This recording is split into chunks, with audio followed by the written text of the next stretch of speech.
আসসালামু আলাইকুম, hello everyone, শুভ বিকাল। আমি এখন রাইড করতেছি ঢাকা কিশোরগঞ্জ যেই মহাসড়কটা আছে এই মহাসড়কটা ধরে। এখন আছি কাপাসিয়া বাসস্ট্যান্ড এলাকায়। বাসস্ট্যান্ড থেকে একটু সামনে আসছি, আর বাসস্ট্যান্ড থেকে একটু সামনে দুইটা ফুয়েল পাম্প আছে, আর এই দুইটা ফুয়েল পাম্পের পাশে যে মোড়টা আছে এটাকে কাপাসিয়া বাইপাস রাস্তা বলা হয়। আর এই কাপাসিয়া বাইপাস রাস্তায় প্রতিনিয়ত পুলিশ বসে। পুলিশের অত্যাচারে মোটামুটি অতিষ্ঠই বলা যায় এই এলাকার লোকজন। প্রতিনিয়ত পুলিশ বসার কারণে এখানে বাইক নিয়ে চলাফেরা করাটা একটু টাফ হয়ে যায়। সো আপনারা যারা এই রাস্তাটা ধরে চলাফেরা করবেন তারা অবশ্যই হেলমেট নিয়ে আসবেন, কারণ হেলমেট থাকলে বেশিরভাগই পুলিশ ধরে না, আর হেলমেট না থাকলে পুলিশ মামলা দেয় বা বিভিন্ন ধরনের অজুহাত দেখায় জরিমানা করে। সো এই জরিমানা থেকে মুক্তির জন্যে অথবা বিভিন্ন ধরনের পুলিশি হয়রানি থেকে মুক্তির জন্যে আপনারা অবশ্যই এই রাস্তাটা ধরে রাইড করার সময়, এই যে দেখেন পুলিশ, এই রাস্তাটা ধরে রাইড করার সময়, জি স্যার,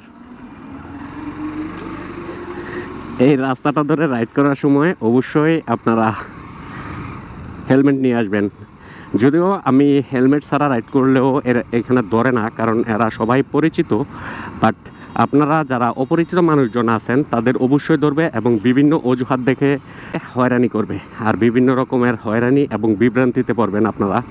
সো আপনারা অবশ্যই ট্রাই করবেন এই রাস্তাটুকু চলার সময়,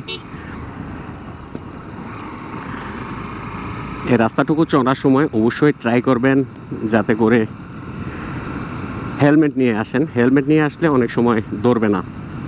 মামলা দেওয়ার জন্য পুলিশের কাছে হাজারটা অজুহাত রেডি থাকে। আপনি যদি একবার আটকায় যান, যদি আপনার কাছে হেলমেট না থাকে তখন আপনাকে আটকাবে। প্রথমে ড্রাইভিং লাইসেন্স চাবে। ড্রাইভিং লাইসেন্স চাওয়ার পরে আপনার ড্রাইভিং লাইসেন্স যদি দিয়ে দেন তাহলে কোনো না কোনো কারণে আপনার একটা জরিমানা গুনতেই হবে, আপনি যে এলাকার মানুষজনই হন না কেন। কারণ ওদের কাছে হাজারটা অজুহাত থাকে, বিভিন্ন অজুহাত দেখিয়ে আপনার কাছে কোনো না কোনোভাবে জরিমানা করবে। যদি ওরা ছেড়ে দেওয়ার মতো সক্ষমতা সবসময় রাখে, বাট ছাড়বে না। কারণ এখন যে সিস্টেমটা আছে মামলা দেওয়ার, এটা নাকি টোটালটাই কমিশন ভিত্তিক। বাইক ধরে মামলা দিলে অবশ্যই ওরা এখান থেকে কিছু টাকা কমিশন পায়।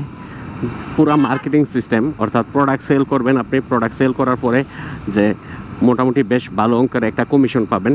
সেম একই সিস্টেমে বর্তমান পুলিশরা হাইওয়েতে মামলা দেয়, যার কারণে মামলার পরিমাণটাও বেশি হয় এবং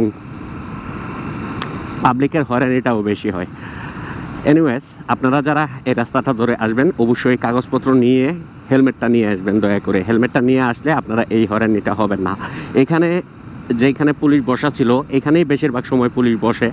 আবার মাঝে মধ্যে কাপাসিয়া যে ফকির মজনু শাহ সেতুটা আছে এই সেতুটার উপরেও বসে, বাস স্ট্যান্ডেও বসে।